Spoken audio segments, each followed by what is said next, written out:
ખેડૂતોની આવક બમણી કરવાની વાત સાથે સ્કાય યોજનાની સરકાર દ્વારા જાહેરાત કરવામાં આવી છે, જેને લઈને વડોદરાના શિનોરના 67 ખેડૂતોએ આ યોજનાનો લાભ લીધો.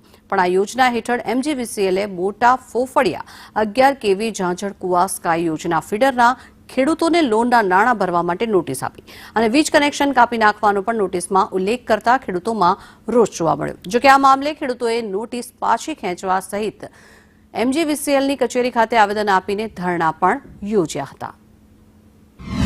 યોજનાનું અમને હાલ સમજાવવામાં આવ્યું હતું. તેમાં એવું જણાવેલ કે 2022માં ખેડૂતોની આવક બમણી થશે અને એ યોજનામાં જોડાયા પછી કેટલાક પ્રશ્નો ઉપસ્થિત થયા અને હાલ અમને આ યોજના અંતર્ગત વીજ કનેક્શન કાપવા માટેની નોટિસ આપવામાં આવેલ છે. 11 kV ઝાંઝર સ્કાય ફીડર છે જે નવેમ્બર 2019થી કાર્યરત છે.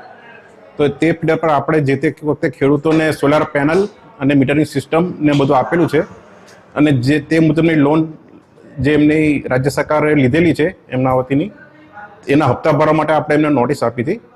રકમ જે લોનની ભરવાની હોય છે એ અમે ભરવાના નથી અને નોટિસ આપ્યા બદલ તેઓએ ઘણો ઉગ્ર વિરોધ કરે અને ઉગ્ર થઈને વાત કરતા તેઓએ મને એમ પણ જણાવેલ કે તમારે નોકરીમાંથી પણ હાથ ધોવા પડશે.